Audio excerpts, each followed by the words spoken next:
लोकतंत्र यूं ही खत्म नहीं होगा।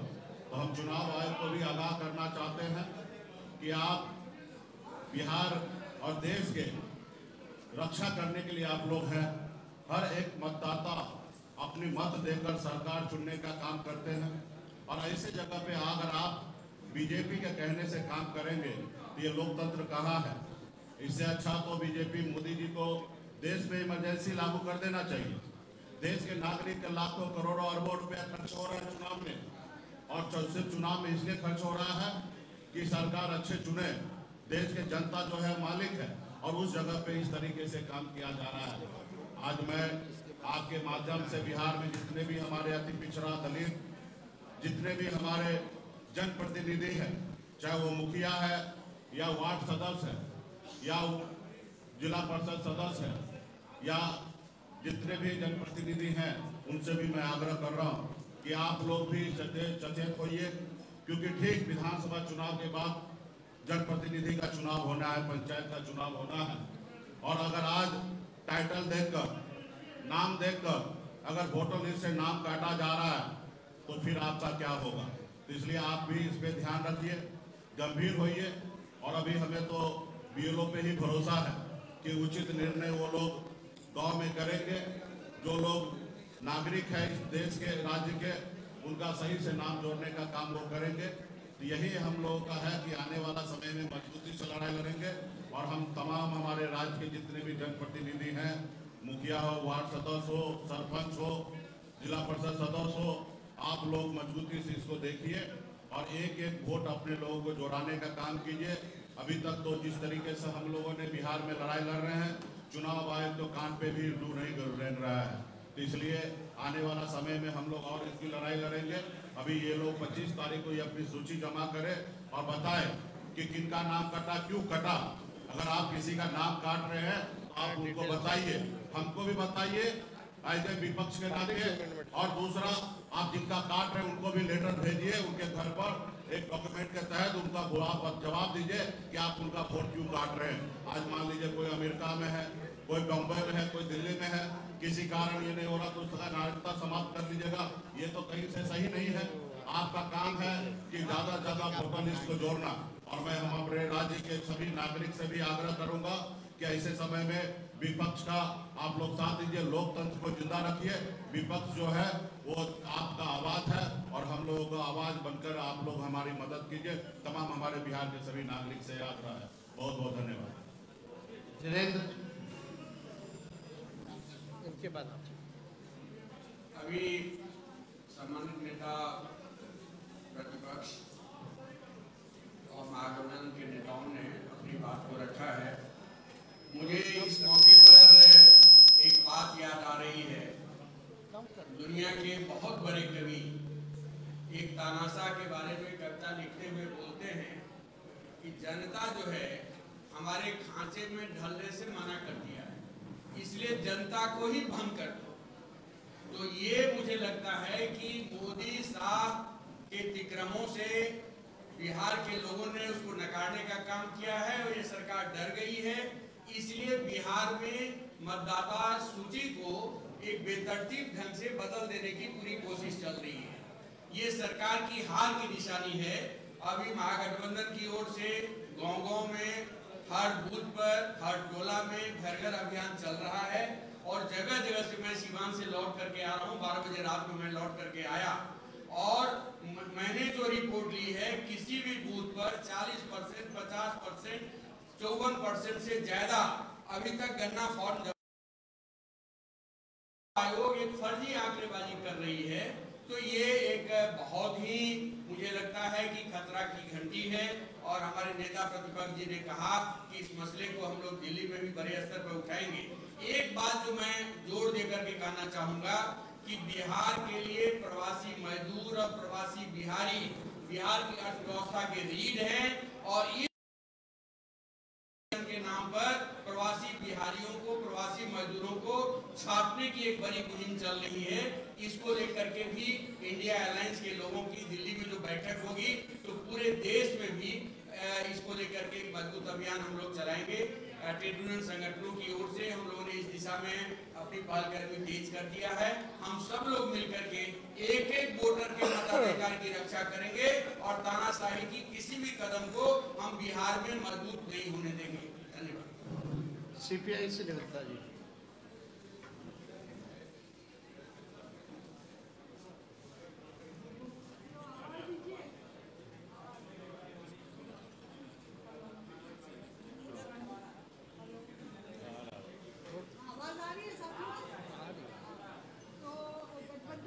साथियों का और सभी पत्रकार साथियों का को सलाम, जिंदाबाद। दोस्तों, अभी बहुत विस्तार से तेजस्वी जी ने बताया कि आज के इस प्रेस कॉन्फ्रेंस का हमारा मुद्दा क्या है। ये बहुत गंभीर मुद्दा है और विचारणीय मुद्दा है कि इस देश के जो आम नागरिक है, उस आम नागरिक के हक को छीना जा रहा है। बिहार की 8 करोड़ जनता जो इस देश के निर्माण में, इस बिहार के निर्माण में जिसकी सबसे बड़ी भूमिका है, उसको इस वोटर नागरिक अधिकार से वंचित करने की कोशिश की जा रही है। साथियों, जरा बात सुनिए, चुप कर रहिए, हमारी बात भी सुनिए। मैं आपकी बिरादरी से ही आई हूँ यहाँ पे। तो ये बहुत ही खतरनाक स्थिति है। इसमें दलितों को, महिलाओं को, मजदूरों को, अल्पसंख्यकों को वंचित करने की पूरी साजिश हो रही है और ये साजिश बिहार के लोग नहीं होने देंगे। हम गठबंधन की तरफ से इस तमाम मुद्दे को वहां तक उठाएंगे ताकि बिहार के जो ओरिजिनल लोग हैं, जो बात अभी कहा कि मजदूरों ने इस बिहार को बनाने में सबसे बड़ी भूमिका निभाई है, उससे आप नागरिकता से वंचित कर रहे हैं। उन तमाम लोगों के जो मूल अधिकार है, उससे आप वंचित कर रहे हैं। मैं आपको बताऊं कि मैंने खुद लैपटॉप पर अपना फॉर्म भरने की कोशिश की तो मुझे पता चला कि मेरा फॉर्म तो भरा गया। जब मैंने आईएलओ से कहा कि भाई आपने मेरा फॉर्म कैसे भरा, तो उन्होंने कहा मैडम हम फिर से फॉर्म भर रहे हैं, आप भेजिए। इस देश के जनतंत्र को बहुत खतरा है और चुनाव आयोग कठपुतली की तरह काम कर रही है। चुनाव आयोग के आम नागरिकों के हक में नहीं काम कर रही है। इस देश का दुर्भाग्य है कि चुनाव आयोग भी इस देश में जिस तरह से काम कर रही है, उसके खिलाफ बिहार के अंदर विद्रोह होगा और ये संकेत अभी दिया जा रहा है। महिलाओं को आप अलग नहीं कर सकते हैं, मजदूरों को आप अलग नहीं कर सकते हैं। इस देश की नींव को बनाने में जुटे क्या है। मैं यही सवाल के साथ कहना चाहती हूँ कि हम लोग इस सवाल को दूर तक गठबंधन के साथ ही ले जाएंगे और हम इस आवाज को उठाएंगे। और खास करके पत्रकारों पर जो हमला हुआ है, क्योंकि मैं खुद पत्रकार रही हूँ, अभी जिस तरह सजीद अंजुम पर हमला हुआ, उसकी शर्मनाक है कि हम अभिव्यक्ति की आजादी पर इस तरह हमला कर रहे हैं। ये नहीं चलने दिया जाएगा। अगर किसी को निभालता है कि वह इस तरह करके फर्जीवाड़ा करके सत्ता में आएंगे, तो बिहार की जनता ये नहीं होने देगी। बहुत धन्यवाद। सीपीएम के साथ ऑन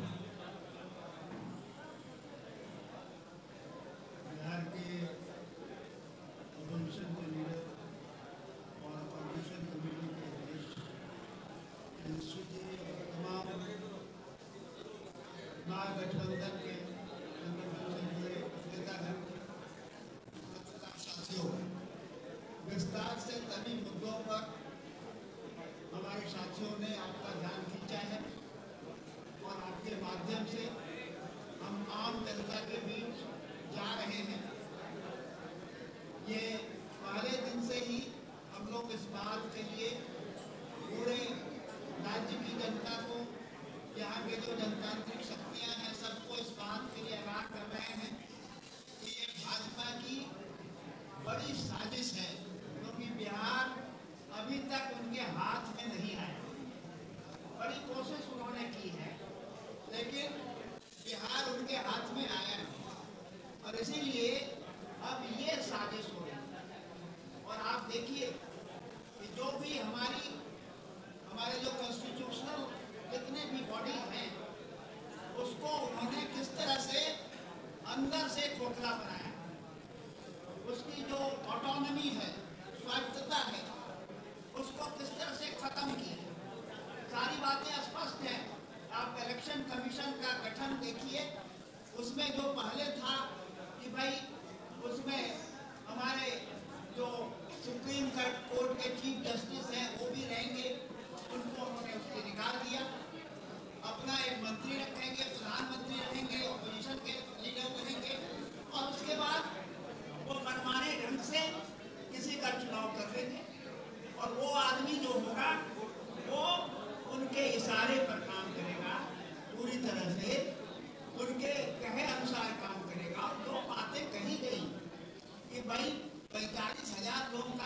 घटेगा और फिर आप भी उसी बात को दोहराते हैं। ये कहाँ से बात आ रही है? नागपुर से आ रही है क्या? वहां से सूचित किया जा रहा है क्या? क्या एजेंडा है आपका? आप करना क्या चाहते हो? और वो भी बिहार के साथ जो खिलवाड़ हो रहा है, बिहार की जनता ने 9 जुलाई को दिखला दिया कि हम चुप नहीं रह सकते, और अगर हमारे जनतांत्रिक अधिकार को छीनने की कोशिश हुई तो बिहार फिर से इस पूरे देश में जनतंत्र को बचाने की लड़ाई की अगुवाई करेगा। हम ये कहना चाहते हैं साफ साफ शब्दों में कि हम चुप नहीं बैठ सकते, हम अपना अधिकार छीनते हुए नहीं देख सकते, और हम सब लोग इस मामले में एकबद्ध होकर, एकताबद्ध होकर इस लड़ाई को लड़ेंगे। और अभी इन्होंने कहा कि 19 तारीख को बैठक हो रही है। हम उम्मीद करते हैं कि हमारा जो सेंटिमेंट है उस सेंटिमेंट को हमारे नेता वहाँ पर ले जाएंगे, सब लोग मिलकर इस लड़ाई को अपने मंजिल तक पहुँचाने का काम करेंगे। धन्यवाद। साथियों, एक प्रक्रिया का पालन हम लोग करेंगे। एक एक करके ये डेडिकेटेड प्रेस कॉन्फ्रेंस है। मैं जानता हूँ बिहार में कोहराम मचा हुआ है अलग अलग क्षेत्रों में, लेकिन ये प्रेस कॉन्फ्रेंस नेता प्रतिपक्ष और महागठबंधन के तमाम शीर्ष नेतागण SIR की धांधली फर्जीवाड़े पे है, इसका ध्यान रखें और तब सवाल पूछें।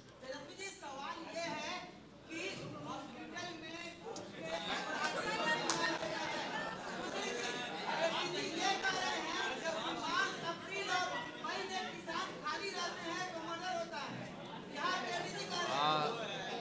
देखिए एक बात को सुनिए। आप इस पर हम लोग तुरंत करेंगे। नहीं, अब पूछ लिए हैं तो थोड़ा, यानी बिहार पुलिस जो है कहेगी कि ठंडा आ रहा है, गर्मी आ रहा है, बारिश हो रहा है,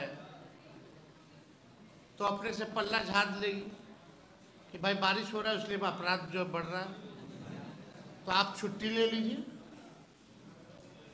छुट्टी ले ले बिहार पुलिस के लोग। जब मरना ही है, यानी आप खुद कह रहे कि मरने का समय आ गया तो बारिश आएगा, तो पहले सचेत करवा देते, लोग बिहार छोड़ करके भाग जाते बारिश में कि बिहार पुलिस मेरी रक्षा नहीं करेगी, हम पहले ही बाहर चले जाएं।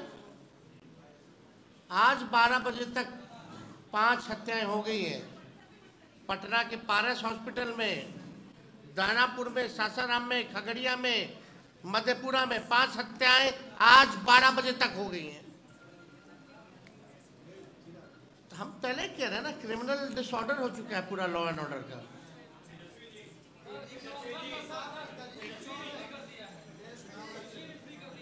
SIR से संबंधित सवाल आग्रह करूंगा। इन्होंने कह दिया लॉ एंड ऑर्डर पे जो बोलना था नेता प्रतिपक्ष ने स्पष्ट कर दिया।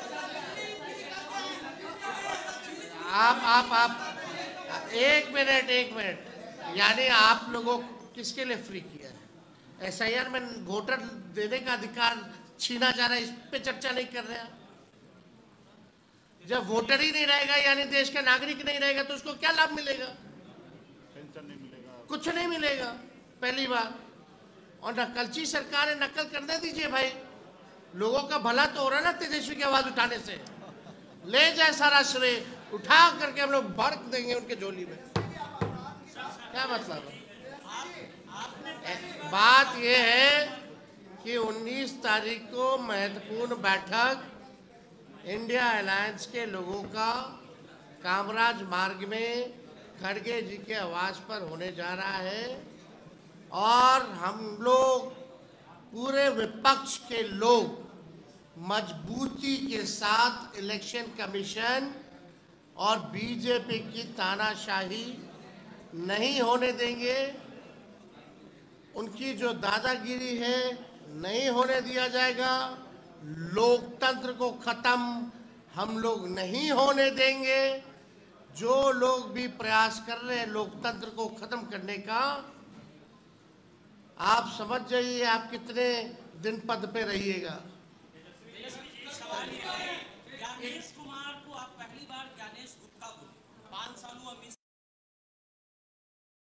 रहे हैं, तो क्या जो नया नियम लगा करके उनकी नियुक्ति हुई थी उसी का वो कर्ज चुका रहे हैं अमित शाह को? ही इज एक्टिंग कि भैया he is a pet.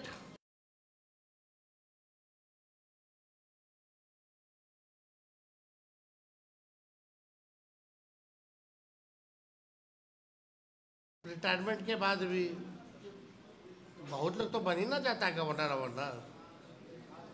MP Rajya Sabha तो बहुत लोग हैं।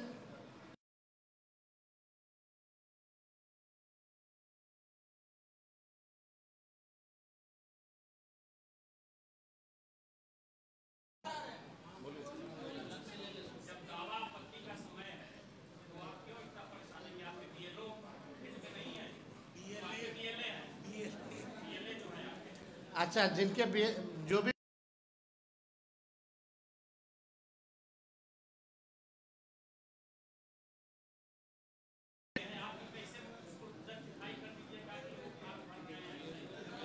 प्रूफ है ना, एविडेंस, वो नहीं देखे आप वीडियो? अरे आप वीडियो नहीं देखे?